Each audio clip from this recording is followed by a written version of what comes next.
अस्सलामुअलैकुम, मैं हूं अज़ीम और आप देख रहे हैं code with Azeem. Call stack and heap memory. तो कॉल स्टैक और हीप मेमोरी जो है ये क्या कंसेप्ट है। इससे पहले हमने जो टॉपिक पढ़ा था वो थी मेमोरी की एलोकेशन। तो ये बहुत ही इंपॉर्टेंट टॉपिक है, ठीक है, लेकिन ये थोड़ा सा टफ है। इसमें आपको थोड़ा सा अपना दिमाग भी यूज़ करना होगा। तो अगर आप इधर उधर बिजी हैं तो इधर आ जाएं और इसको समझ लें, कॉल स्टैक और हीप क्या होती है मेमोरी जावास्क्रिप्ट में। तो सबसे पहले समझते हैं हीप क्या होते हैं। तो हीप तो आपके पास कोई भी मेमोरी है, मतलब आप कुछ भी जो ऑब्जेक्ट हो, जो वेरिएबल हो, जो फंक्शन हो, कुछ भी होगा वो आपकी मेमोरी में स्टोर हो जाएगा। उसको हम क्या कह देते हैं, हीप कह देते हैं।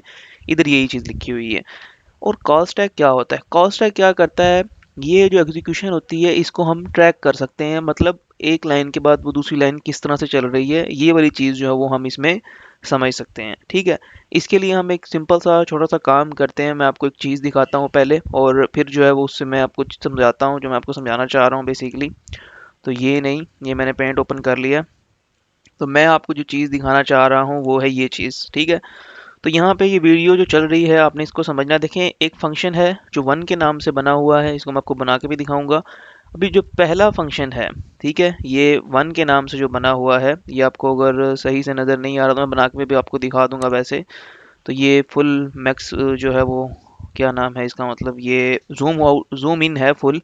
तो इसमें एक फंक्शन वन है जो वन रिटर्न करता है और फिर टू है। टू क्या करता है, वन ने जो आंसर रिटर्न किया उसमें एक प्लस कर देता है, मतलब टू कर देता है।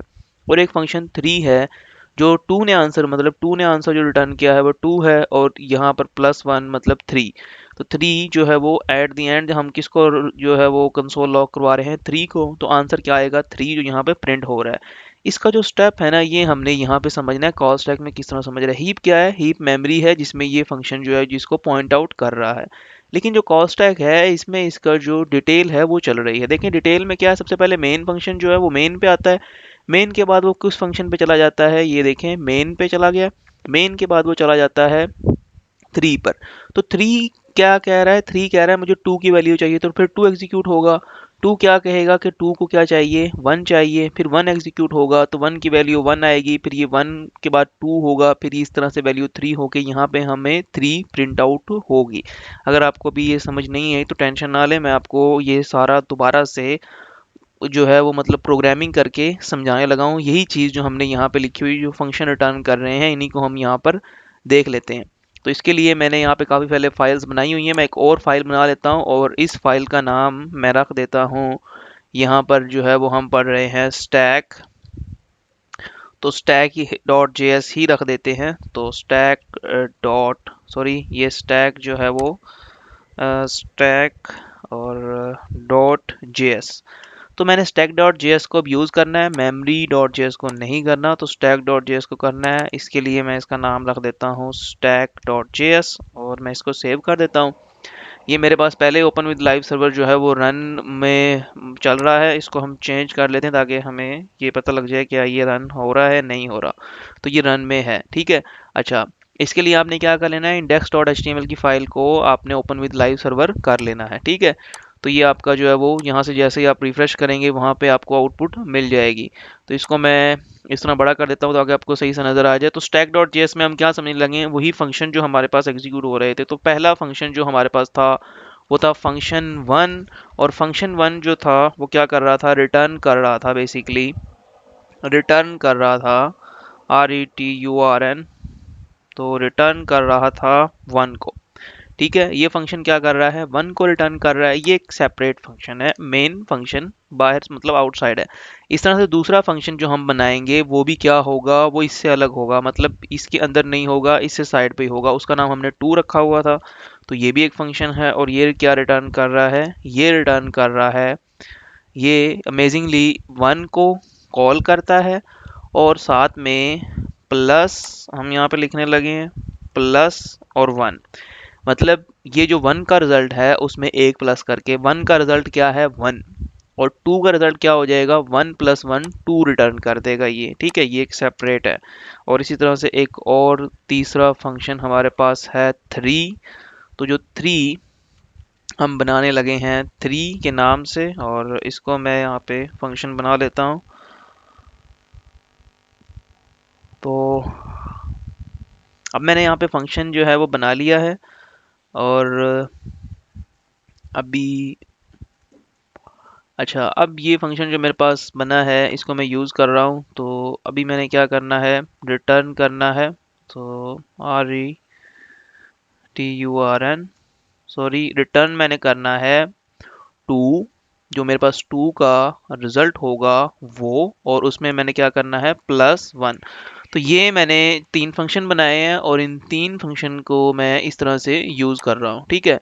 तो ये तो मेरा सिंपली जो है वर्क हो रहा है। अब मैंने इसमें जो करना है वो क्या करना है, वो ये करना है कि मैंने कंसोल लॉग करवाना है, यानी कि कंसोल लॉग करवाना है 3 को।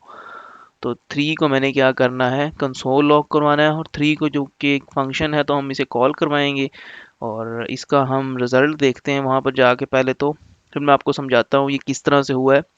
तो आप देख सकते हैं यहाँ पर इसका जो रिज़ल्ट है वो 3 आ गया है, ठीक है।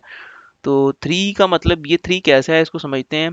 देखिए, मैंने आपको पहले जो पिक्चर दिखाई थी, वीडियो जो चल रही थी, उस वीडियो में भी यही चीज़ जो है वो रिपीट हो रही थी कि ये फंक्शन बना हुआ है 1, और फिर ये 2 बना हुआ है और ये 3, 3 बने हुए हैं। यहाँ पे भी देख लें, यही सेम जो है प्रोसीजर मैंने यहाँ पे बना के दिखाया। होता क्या है, सबसे पहले नंबर पे हमें ये 3 एग्जीक्यूट होना है, तो यहाँ पे ये सबसे पहले मेन पे आता है। जावास्क्रिप्ट का जो इंजन होता है वो सबसे पहले पहली लाइन से प्रोग्राम को चेक करता है, तो मेन पे ये वाला फंक्शन है, इसको चेक करेगा, ये मेन कहलाएगा। उसके बाद चूंकि आउटपुट जो हमारी यहाँ पे कंसोल लॉग हो रहा है वो ये हो रहा है 3 की तरफ हो रहा है, तो ये 3 पे चला जाएगा और 3 को एग्जीक्यूट करवाएगा। 3 के बाद 3 रिक्वायर कर रहा है 2 फंक्शन की कॉल को, तो ये फिर 2 पे चला जाएगा। फिर फंक्शन 2 क्या कर रहा है, 1 की कॉल को रिक्वायर कर रहा है, तो ये फंक्शन 1 पे चला जाएगा, ठीक है। तो ये इस तरह से 1 पे जाएगा और 1 के बाद 1 क्या रिटर्न कर देगा, 1। ये यहाँ पे आएगा, ये 2 क्या रिटर्न कर देगा, 2, और फिर यहाँ पे आएगा 3 रिटर्न हो जाएगा। तो 3 फंक्शन ने क्या रिटर्न किया, 3। तो ये एक बहुत ही थोड़ा सा मतलब पेचीदा या कम्प्लेक्स जो है वो टॉपिक है, लेकिन ये बहुत इंपॉर्टेंट है। इससे आपको ये समझ में आएगा कि आपकी जो प्रोग्रामिंग है वो बेसिकली उसका फ्लो जो है वो किस तरह से है। तो आपने फ्लो जो है वो हमेशा समझना है। अगर यहाँ पर मैं एक काम ये करूँ, ये मेरा आपसे क्वेश्चन, मेरा मतलब जो है वो आपसे क्वेश्चन होगा कि 1 जो है ये कुछ भी रिटर्न नहीं करता है, 1 है ही नहीं मिसाल के तौर पे, तो आप फिर सोचें कि आउटपुट क्या होगा, और उस आउटपुट को आप जो है वो कमेंट में लिखें, वीडियो को मतलब पॉज करके।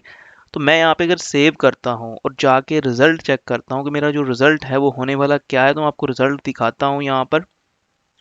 तो मेरा रिजल्ट क्या है, नॉट अ नंबर। अब हुआ क्या है कि इसको यहाँ पे इसने कुछ रिटर्न ही नहीं किया, तो रिटर्न में यहाँ पे प्लस होता जाएगा, तो जब वो रिटर्न होगा यहाँ पे अनडिफाइंड रिटर्न हो जाएगा, ठीक है ना। तो ये इसकी वजह से हो रहा है। अब एक और चीज़ यहाँ पे समझते हैं, अगर फॉर एग्जांपल हमारे पास जो है एक और मैंने यहाँ पे एग्जांपल लिखी हुई है, तो यहाँ पे क्या कर रहा है, अगर ये एक पहले वाला फंक्शन कोई एरर थ्रो कर दे, जिस तरह यहाँ पे एरर थ्रो हो रहा है, तो उस केस में ये आपके पास जो रिजल्ट है वो क्या आ जाएगा, एक एरर आ जाएगा, ठीक है। यहाँ पे देखें एरर आ रहा है, अनकॉच, उसे मिलेगा ही नहीं।